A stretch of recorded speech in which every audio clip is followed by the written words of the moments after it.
So, good morning everybody. It's Guy. I'm on the first day, first slot. I came to PGWorkers 2 days ago for the first conference, doing a presentation on the last day, last slot. And so this is completely different. But by the way, today I'm going to talk to you about a new 9.3 feature called Custom Background Worker, or bgworker in short. This is a talk for experienced Postgres users, I would say. But by the way, I'm going to give you also some background about how to understand and how you can take advantage of custom background workers for your own environments if you use Postgres. So let's go on. So about myself, I got a little bit introduced just before. I'm working on PostgreSQL for VMware, and I am known on the community as a community hacker, and I also have a blog where I write a lot about PostgreSQL and the new features and things that are pretty basic, but at least there are some use cases, and perhaps you already read it or not. If not, there is just here a link to it, and I will also upload those slides on this site after the conference also. I am currently based in Tokyo. For people wondering, yes, I speak Japanese, yes, and also perhaps you recognize that with my accent. I'm from France. So, yes, I work in a pretty international environment and on a lot of things. Among the contacts, I got a Twitter account speaking mainly about Postgres, and also there are a couple of emails, community emails, and also VMware emails if you want to contact me later. So about today's talk, I'm going to give you a short introduction of what are background workers, what you can expect from them. Then I'm going to give you some implementation basics and some good habits and examples you should use for them. And then also, in conclusion, what are the next things that are being done for background worker. Background workers is a new feature, and the code is really immature in my mind. So, yes, what is coming next? So, first, let's begin with a short introduction to background workers. Background workers are like hooks, extensions, foreign data wrappers, a type of plugin for PostgreSQL. So what you can do is use the PostgreSQL core server as it is without touching it, and then plugging on top of it something called a background worker. Who here has ever implemented an extension, an FDW, has ever used the PostgreSQL APIs to implement something? Just raise your hand. Okay, cool. And a background worker is, if you try to categorize plugins for PostgreSQL, what a background worker is simply a child process of the postmaster. It can be similar to what does a normal backend. It is controlled by the postmaster, and it lives and dies with it. The signal control is also centralized under the postmaster, and it is assumed that a background worker is running continuously as a daemon process, at least in PostgreSQL 9.3. Using that, what you can do is running inside this child process customized code that you created by yourself. This is code that is loaded at the server startup using a shell library that you compile and install yourself. And the current set of APIs of background worker is really cool stuff. It is customizable. You can also extensively create background workers, as well as adaptable, and I'm adding it lastly, dangerous for your server and a lot of things. But I'm going also back to that. There are a couple of things. So you can do a lot of things, and you can also break a lot of things with it. Among the features for background workers, I told before that it can be run inside a single process, but what it can do is many things. The first one is an access to databases. You can have an access to data, you can manipulate the database inside it directly. You can have an access to shared memory, which is session-related information or things related to that. And also, you can do things like running transactions inside it. There are many other things, like the possibility to define user-defined parameters. And also, you got some control on how you want to start, stop, and restart such processes. By some control, I mean some control. You don't have an absolute control then, but you can have some ways to control how a background worker behaves inside your server. Yes, when you create a background worker inside your server, what you will see if you run a single ps command is something like what you can see down here, what would be a PID process with the name of the worker inside that, and also a prefix on top of that called bgworker, like that. This bgworker stuff is hard-coded directly inside the PostgreSQL server, and then this is completed with the worker name that you can assign to it, as you wish. So this is perhaps the hard part for background workers. You could consider that as a short tutorial for background workers as well. But if you are familiar with the code of PostgreSQL itself, all the APIs of background workers are inside this single header called bgworker.h. And if you want to begin the implementation of background workers, this structure called background worker will become your best friend, which has a couple of things, like, for example, bgw name to define the name of the background worker. There are also some flags you can define. The start time, the start moment of your worker, restart time, and a couple of other things that I'm going to cover to show you the possibilities that a background worker can offer you in your own environment. There are also a couple of other things to be aware of. Those three, after developing a couple of background workers, I think that those three sets of APIs are pretty important, which is the registering of a background worker. Then also, if you want to allow a background worker to receive or to stop signals, such as you can block signals and then unblock them at will. And also, when you want to connect a given background worker to a database, something like that, you can use the last API, which is called in this case background worker initialize connection. And yes, those are the main APIs you should be aware of when you use background workers. Okay, so now I'm going to a little bit more about the internal structure that will become your best friend when you will begin the implementation of background workers. I told you before about flags. When you register a background worker, you can assign to it two types of flags, defining how it behaves or how it can behave inside your server. The first one is the bgworker mem access, which is an access to shared memory.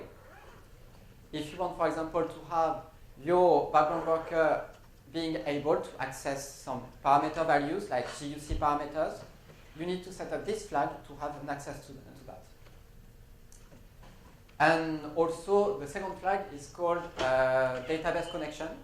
If you want to allow your background worker to have an access to the database server itself or to a given database, you need to set up that flag also.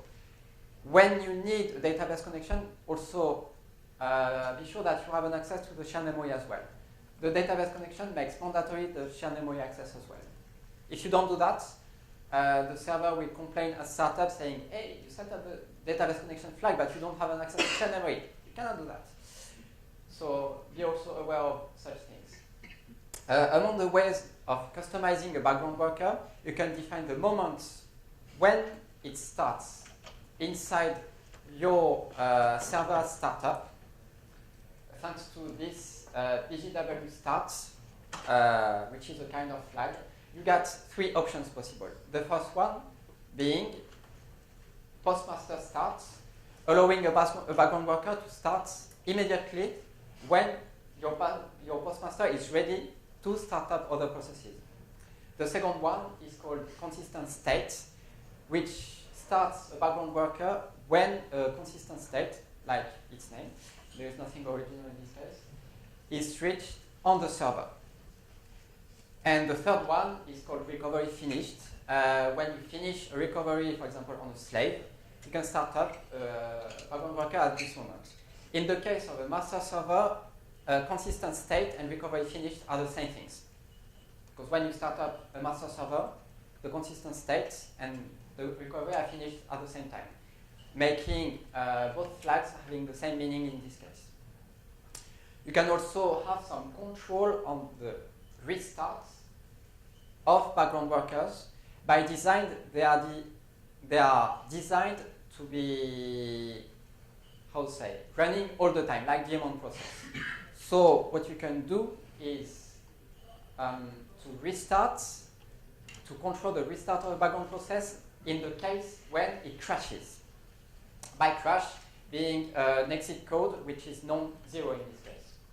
So you can either define or use a default interval which is 60 seconds using this flag and using this bgw restart time. Or you can also decide never to restart it, being this bgw never restart flag. And be sure to remember that this is effective only when the background worker is facing a case of a crash, or it errors out for a given reason because you implemented this way or something like that. If you want to have a look in a little bit more detail at the documentation of background workers, there is a link here. It describes all the flags you can have and everything you can find for background. So this was a pretty short introduction, or long depending on how you will see that. But now begins the real stuff, like how to implement a background worker, how to use them. And I'm going on with some implementation basics based on experiences that I have faced myself while working on them and while hacking those things. And I'm going to begin with something that everybody knows, hello world, simply for background worker. And usually using hello world is perhaps a little bit too simple.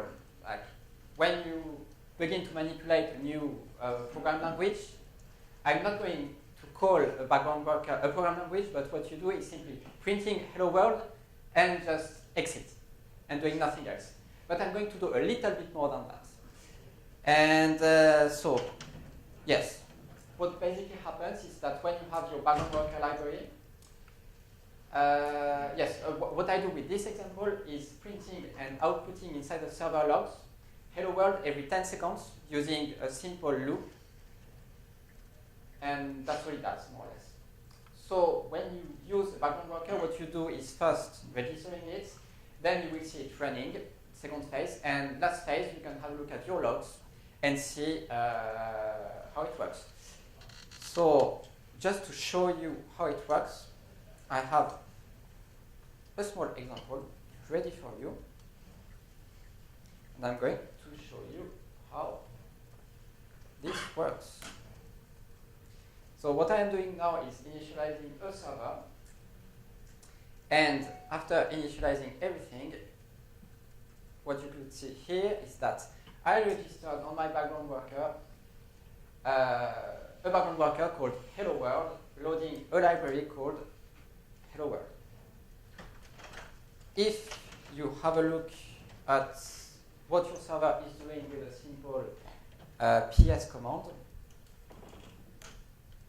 what I got is here a background worker running with the name hello world as well. Now let's have a look at the logs of this node, pglog. And if I have a look at the log file, I need to wait something like 10 seconds. 1 degree? A little bit more. I need to wait more, perhaps. No? Okay, should be fine. And what you can see is auto vacuum log messages, but also you can see some hello world kind of messages just running here. Oh, just a second one. And what you can see is that every 10 seconds it is running. Now, okay, it's working, that's cool.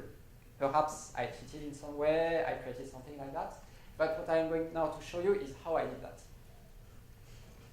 And this might be a little bit hard for people who haven't yet touched so much the PostgreSQL code, but I believe that this code is simple enough to make you understand how this works very basically.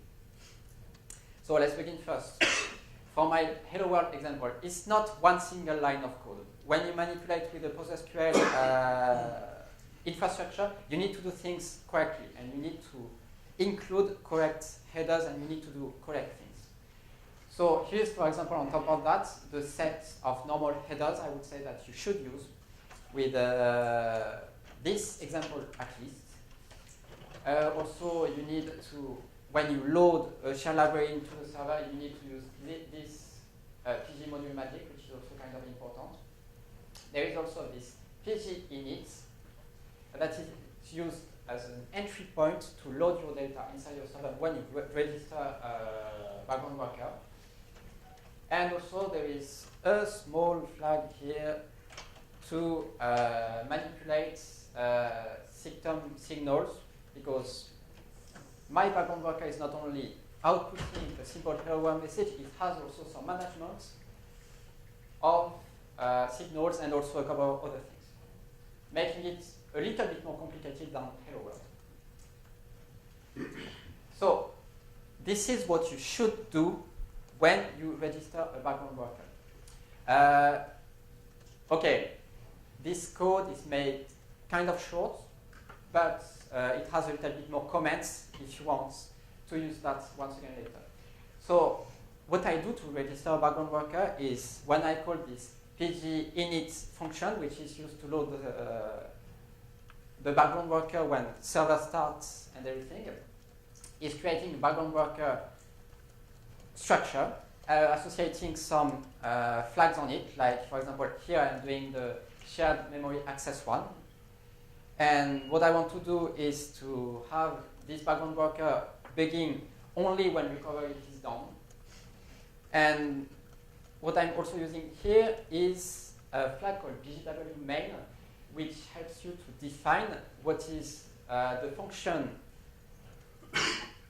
what is the function to use when you launch your background worker and uses its loop and everything. In this case, the function name I am going to use is called hello name. Hello main. The background worker name is hello world, which is the one you saw on the ps command. You can associate here what you like when you define that, and you will see that as the output when you scan your server activity or when you have a look at that. Something like that. Not really mandatory in this case, but I decided never to restart it if it crashes. And also what you can do is passing down some arguments to it at will. In my case, I didn't need anything, so what I did was just passing down nothing. Once this is done, something that is really important is to register it. If you don't do that, the postmaster will not kick the startup of the background worker using the main function that is defined here with the arguments defined just here. So just don't forget, create and register. Register. Really, register it. Does registration copy all the structure over? Or? Like, I mean, go ahead. Yeah. Yes. Okay, now about the main function that I'm using for this hello world class example. It's something really simple. It is simply a loop waiting for a signal to finish and running every 10 seconds. If you want to manipulate signals inside background workers, what you need to do is using APIs of this kind.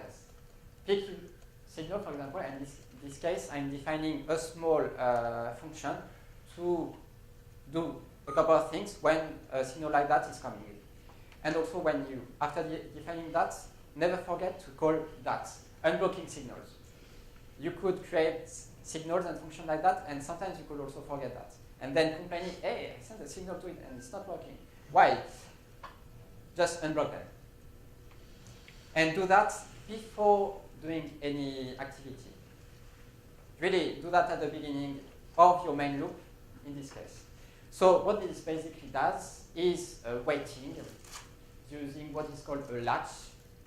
A latch in this case is pretty important because there is also this small flag called postmaster.Death, allowing you to have a postmaster stopping automatically if the postmaster itself dies, which can be pretty important in many cases, and to have your background worker stopping immediately using that. There are also things to avoid in this area, but this is basically how you should manage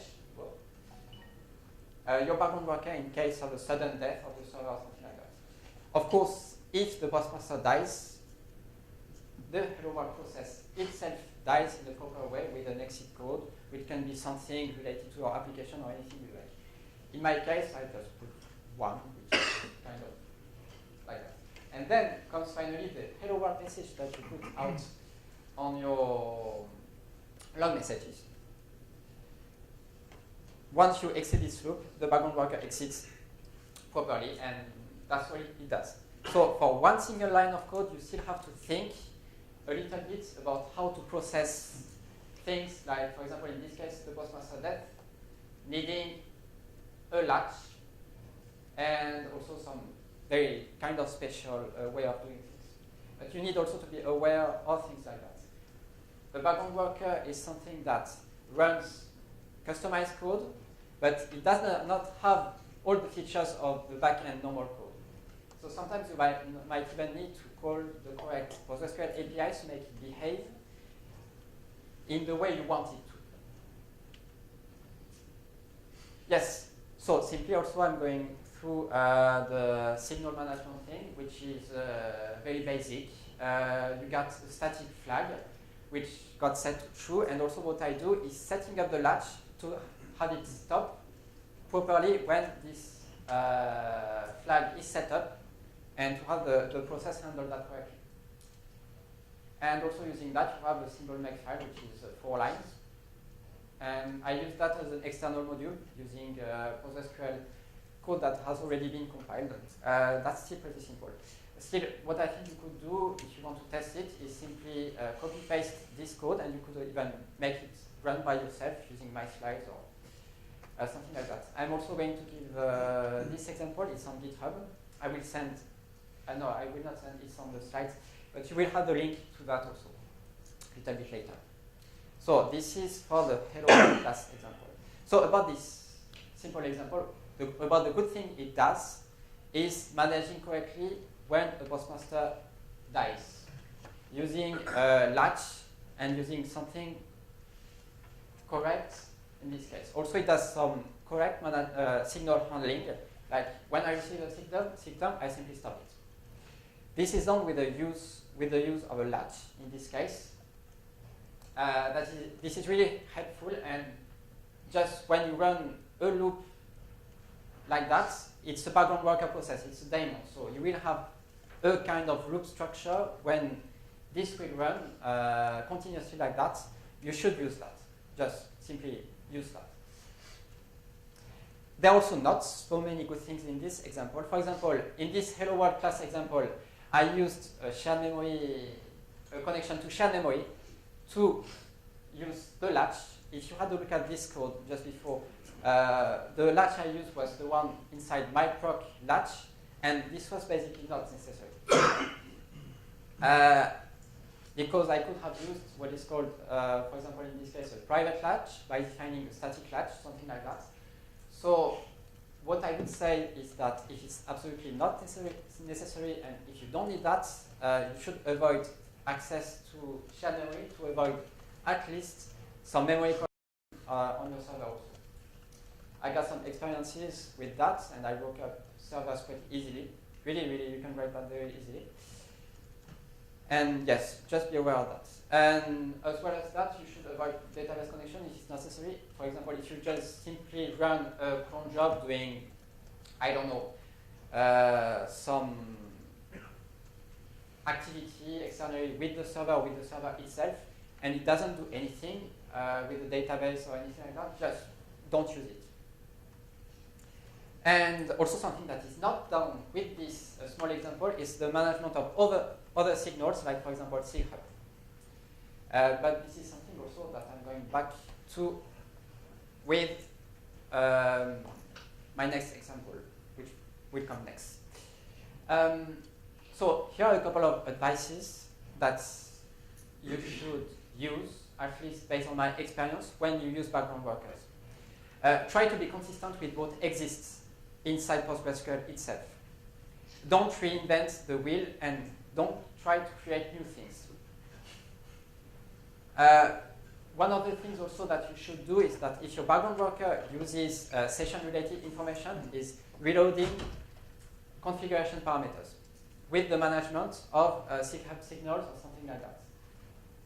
Meaning that you need to create yourself the same interface as what is present inside normal backend processes. In this case, you will need to do the registration of a dedicated function to manage CHub signal in this case, and you will need also in your loop a check and be sure that you process the configuration file once again.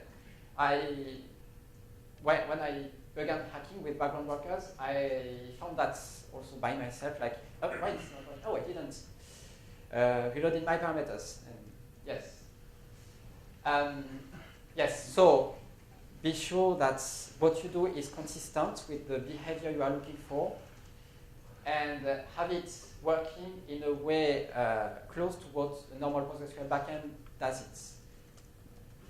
And also, yes, just to mention that, if you find a way to refactor the code of the Postgres server itself by using some, I don't know, generic API that makes it both useful for the Postgres backend itself and also for background worker, patches to refactor this code also would be welcome. I don't know, this might be the case. So don't hesitate to send patches for that. This would also be pretty useful, I think. Of course, when you implement a background worker, I told before that it can be dangerous. Test it. Test. Please test. Don't come back to the PostgreSQL hackers mailing lists saying, hey, my server is failing because of memory corruption, without saying that you didn't use anything like that, manipulating shared memory or something like that. Please. No. Because that's going to be hard for people to imagine both your own stuff corrected on the database side in this case. So really, before putting anything in production, be sure that what you create is stable. By stable, I mean test it hard. And also, especially if it has an access to shared memory. I played a little bit with background workers and around, and playing particularly with shared buffers. And you can break things really easily with that in this case. So, and also be aware of security. For example, in my case, I have been using C. Just code that's also correctly be clean. I'm going to be very generic here, put a lot of comments, help people understanding how it works. And if you have a problem with your background worker at least, and you report that on hackers or on the community, send also a small test case that people could reuse to reproduce your problem. And yeah, people might be able to help you in this case. And I might be one of them for that. You can also do many things, like for example, for a background worker, you can open external ports. This could be the cause of some security leaks, for example, on your servers. And also, as you can interact with other components, you could break other things even like that inside the server. So what I just saying is that be aware of what you do and just don't do stupid things. But it's more or less the same with a lot of things. But like hooks in PostgreSQL, background workers are very powerful, but powerful means also that it's easier to break things also.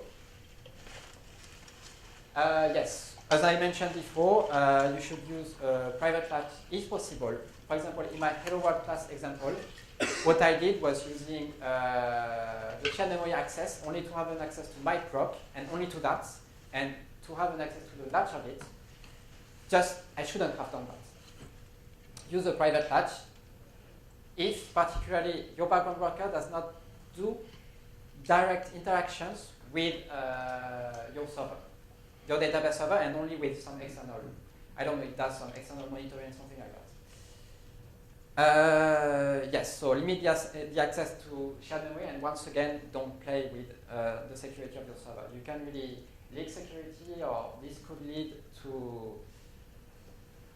easily problems inside your products when you use that. As well, for the database, if it's not necessary, if you don't do direct interactions with your database with, I don't know, maintenance tasks or something like that, just avoid use that. Another advice, which is related to the use of the latch, not use, just no, don't use it, don't use it. The PG use sleep.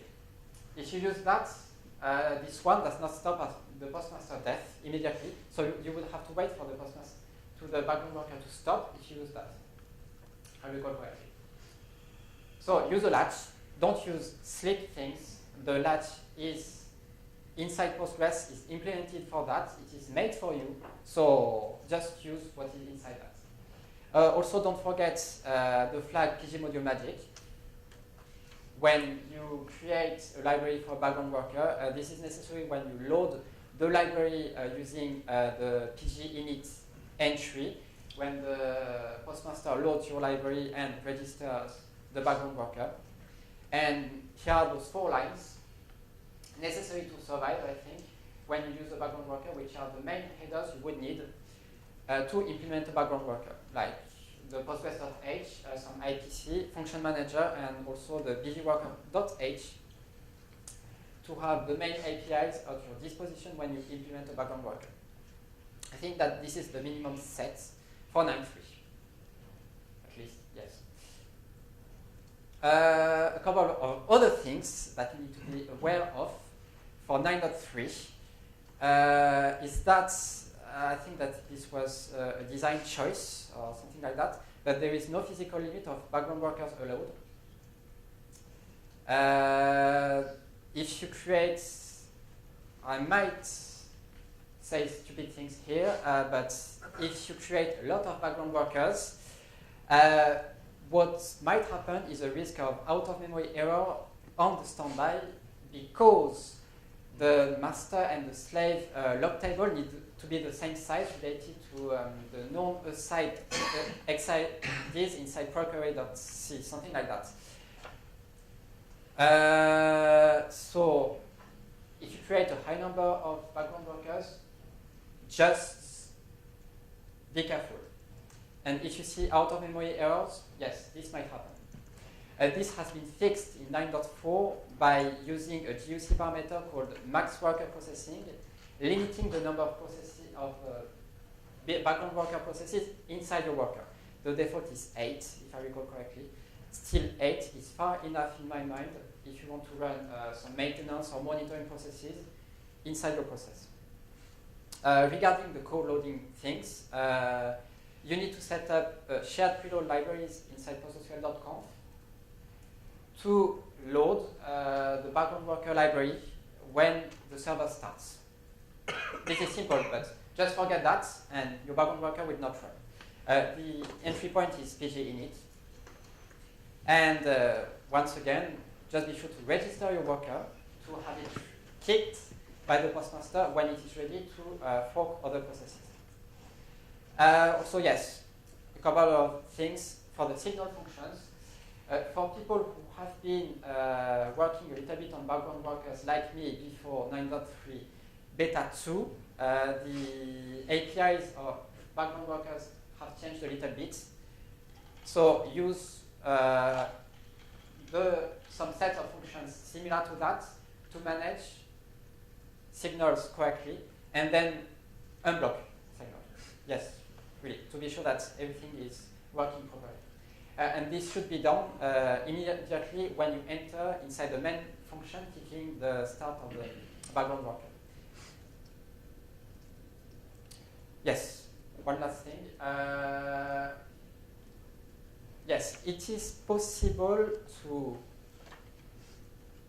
create a background worker to have it do a one-time task when it starts. It can be a little bit tricky because background workers are designed to always restart like normal daemon process. But what you could do for one-time tasks, for example, let's imagine that you want to do one single thing like check on a given file on your server to be sure that the server can run correctly or something like that. What you could do is set up the restart flag, the restart time flag to never restart and have it exit and have your background worker exit after the task is being done with an exit code which is not 0 to stop it after it has started. This can be a little bit tricky, but I think that this is something that you should know, and it's possible. Yes, also you cannot start background workers as you would like in 9.3. And this needs to be done when the postmaster starts by itself, or when the recovery state is reached on server, or when when the recovery is finished also. When the consistency state is finished. Yes, of course. And if you set up the flag to never restart with an exit code which is not 0, the background workers will never restart, as I recall, as long as your server does not itself restart. So yeah, that's something to be aware of. Still, you can do one-time tasks, but still those things are designed to run at daemons and running periodically like that, like a cron, for example, would do. So, yes, here are some good habits you should be aware of with background workers. So it's a daemon process, like I mentioned. So what it can do is many things. It can interact with some internal components for a given interval of time, like monitor activity inside or outside the server. For example, you want to check on your master how much lag the slave is facing, so monitor its activity and trigger an email automatically like, oh, my save just got too late or something like that. You can do a lot of things like that. And like a normal Postgres backend, it can run transactions, queries, and interact with databases, receive, proceed signals. And us also, you need to be sure of is that the PostgreSQL APIs and server infrastructure is very strong and provides very extended functionalities for everything. So before thinking about implementing something or using an external library or something like that, first have a look inside Postgres itself to see if it has it. And you should give the priority to what is inside the PostgreSQL infrastructure itself if you need it. Yes, also what you could do is something like running statistics or, yes, you can do many things. I'm also going to give, I think, a couple of ideas on some slides before. Yes, so I'm going to give a little bit more details about what you can do with background workers. The first one being to be able to use what is called custom parameters. Those custom parameters can be defined in PostgreSQL.conf, and they need to be loaded when the background worker is itself registered when you call the pginit function. An advice, if you have on your server many background worker modules and things like that, you should think really about a name convention. which could be something of the type the worker name dot the parameter name, such as you can easily make a difference between what are the vanilla parameters, what are your background worker parameters, and everything kept completely separately.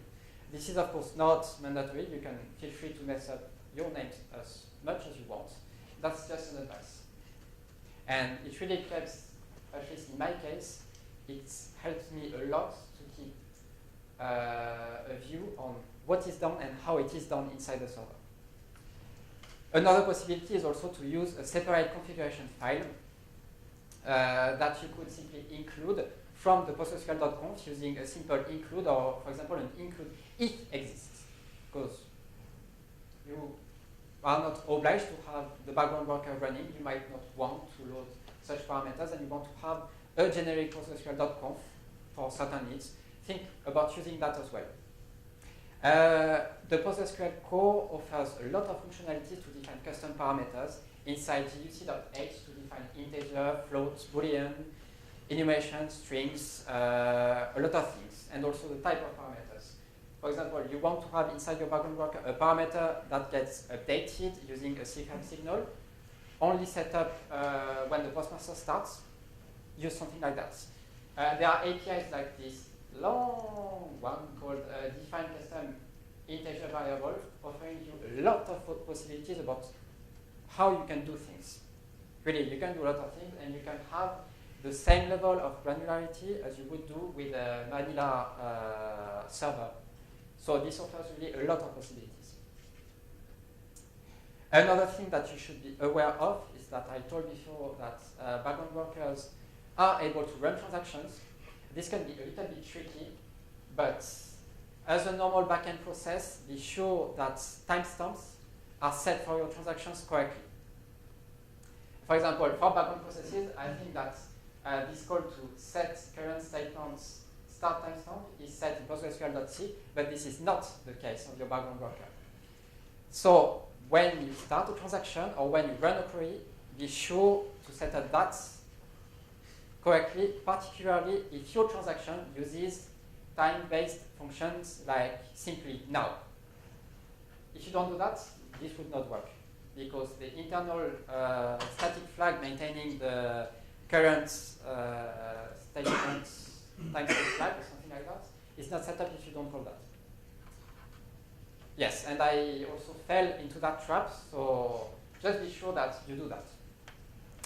Basically, what it is recommended to do is to call that before starting a transaction and also before running a query, to be sure that also the statement timestamp is updated each time you run a query. Also about statistics, you want to have your background worker visible inside the table called, for example, pgstat activity, reporting using a catalog table all the process activities running inside your server. In order to do that, you can use this API called pgstat report activity and call that directly inside your background worker. There are two states, running and idle. Use running when you want to run a query, and idle when transaction commits to show to other processes, or at least to the user, which might be yourself, what is the activity of the background worker without having to have a look at some weird logs or something like that. Still, you have this possibility. Yes. Also, you could have the advantage of reporting statistics, for example, in pgstat activity for, I don't know, maintenance processes, like didn't my process got stuck at some point inside the transaction. For example, let's imagine that you got a background worker doing maintenance things, taking a certain lock level on your relations. This might got stuck. You might take advantage of that. And also, there are cases where you might not need to use them. For example, when you don't want to have some utility background workers visible to other users, especially for, I would say, cloud type applications. When you have processes running in the background, your users don't have a direct access to the physical server, and you don't want them to know that things are running in the background, like, for example, license checking background workers. are things that are running behind, like many things, like for example the hero people might be doing. And yes, you got also this possibility not to report this activity. All those APIs, or at least these APIs inside pgstat.h. So when designing your background worker, you should also be aware of such things. So here is a common transaction flow that you should do, at least it is recommended like that based on my experience, when you run a transaction inside a background worker. This is similar to what you could find inside the PostgreSQL backend itself, just that in this case it is just shortened. So what you got is setting up the timestamp, starting a transaction, connecting to something called this SPI, which allows you to run queries. In this case, I'm going back to that a little bit more. Getting snapshots, and then what you can do is reporting your statistical activities and then running your queries. When you are done, you do a disconnection to the SPI to run queries inside your server. Then, yes, drop the snapshots, commits, and be sure that you report to the statistics an idle state, not to have something running always all the time, if you have a look from the user report. So this is, I think, a pretty common transaction flow. That's, of course, this is not mandatory. This is based on my own experience. Like, if you want to make things short, just be aware of both set of APIs. Yes, executed queries inside a background worker. PostgreSQL comes with a facility to really make easy your life when you want to run queries inside a background worker called SPI. It is present inside executor/spi.h, and you can do many things like connection. You can connect to a background worker, finish, do something like stuff like that. And also you can execute queries that have been generated at some point. And so when you run queries, you should use that. There are also many APIs, like you can, for example, run prepared queries. I think that, if I recall correctly, you can use cursors.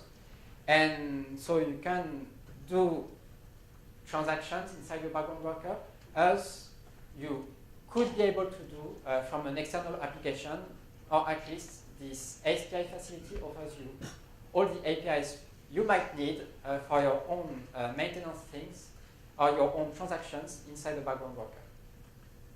And when you create strings, this might sound a little bit stupid, but PostgreSQL comes with a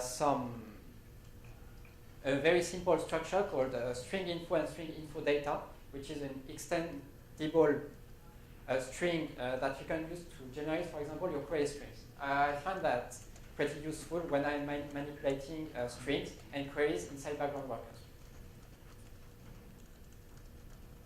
So here is a common example of what you could do to run a query using this SPI.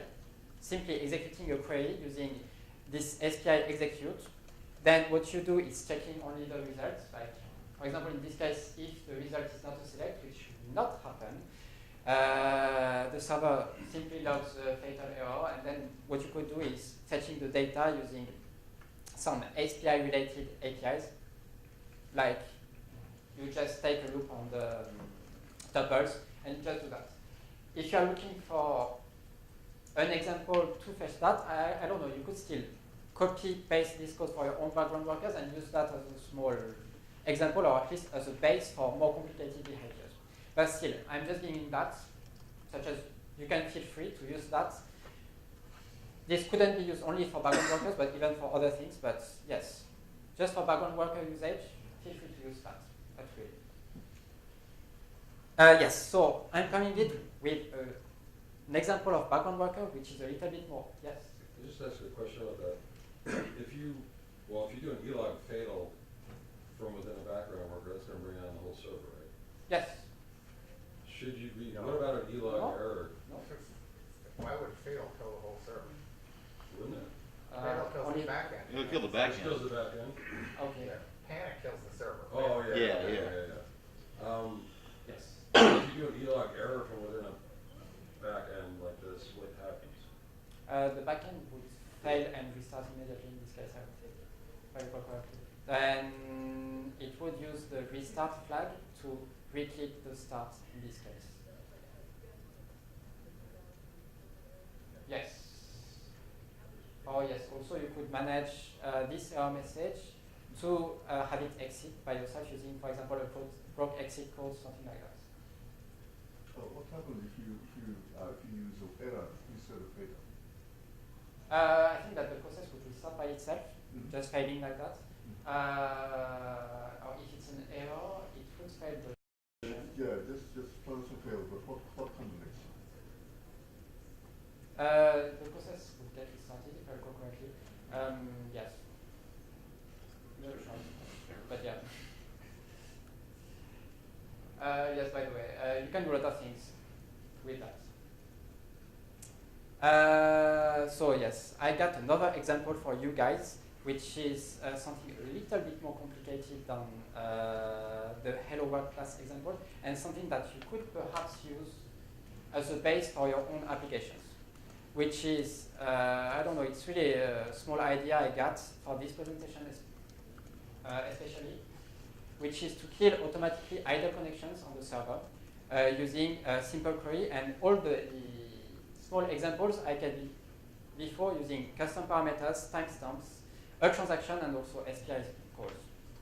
So what my background worker is doing is running in a loop this simple transaction, this simple query, which gets kicked for a certain interval of time, and checks what are the processes running for more than this interval of time. The loop of this background worker using the same interval of time as the one of this query, so this does not exactly stop the idle connections for this amount of time, but for the double amount of time.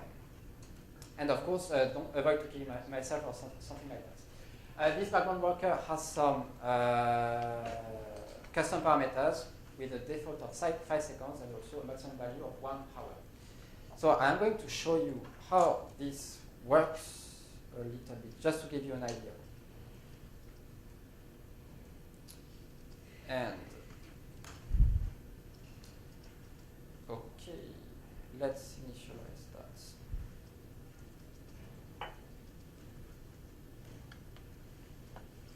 So I am initializing the server with this library, which is called, in this case, kill idle. As you can see, the background worker using this code has been registered, and the library has been loaded itself. So now let's test it. So what I'm going to do is doing a simple PSQL connection to the server, just to show you that, shared preload libraries. And I have my library also loaded in this case. So what I'm going to do is select 1. And then in 5 seconds, which is I think I'm still using the default value in this case, what is going to happen is this transaction, or this connection is going to be killed, because it's not running for more than 5 seconds. And also what I did inside that was outputting inside the logs some activity, some report activity, at least about what got clicked and everything. So if I have a look at the bottom of this configuration file, like 5 seconds was done, so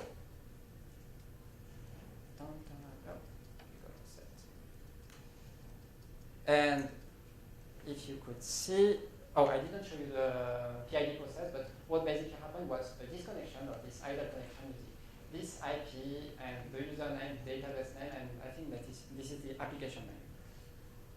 And if I try to reconnect once again, it got killed, which is a very simple example. At least it can give you an idea of the possibilities of background workers in this case.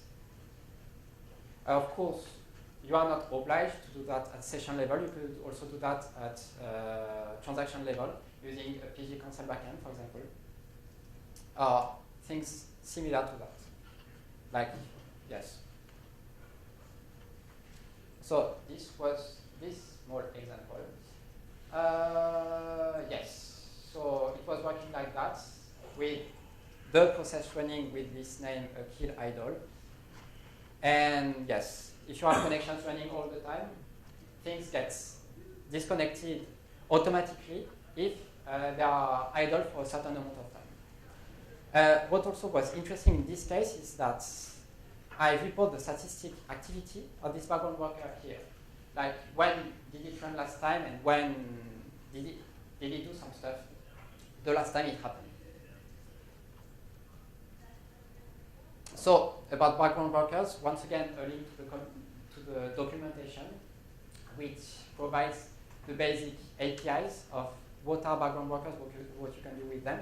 And also just to tell you that background workers are beginning to be widely adopted within the PostgreSQL community is that I am seeing many examples of background workers popping around, even on GitHub, or there are many things going on. The first one of them being something that surprised me when I saw that is something called Mongress, which is to get your MongoDB queries run and pass down to Postgres itself. This is on GitHub. You can have a look at that. It's a prototype. I think it's really interesting to see that. And it can give you also possibility about what the background worker can do, even for foreign or other database services or anything like that. Also, PostgreSQL comes itself with an example of background worker inside the contrib modules called contrib worker SPI, for example, in this case. This gives really a short introduction of what background workers can do, and if you implement your own background worker yourself, you should consider using that as a base for your own things.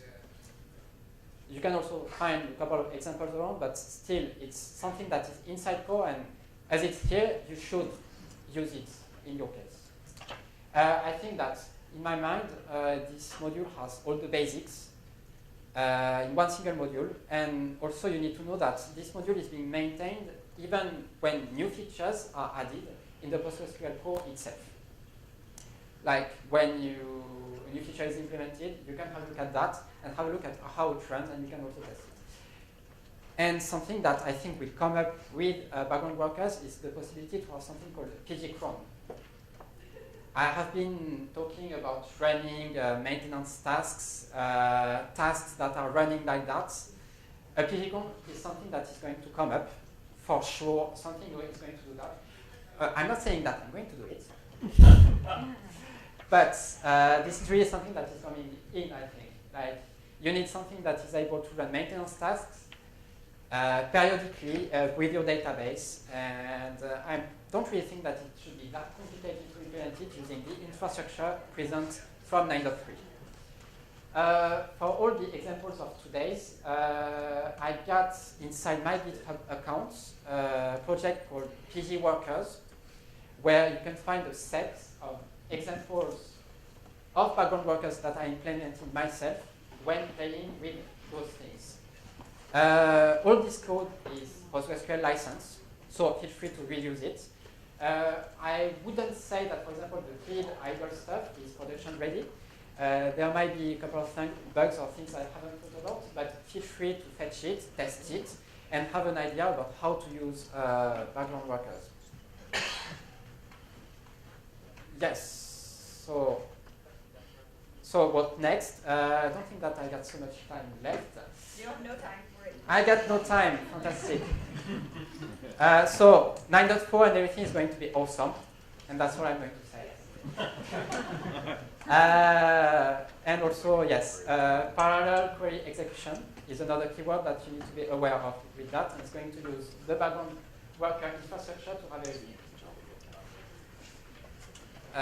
Yes, and you can do a lot of things like from tasks, HA stuff, health checking stuff, license checker, I don't know, you can do many.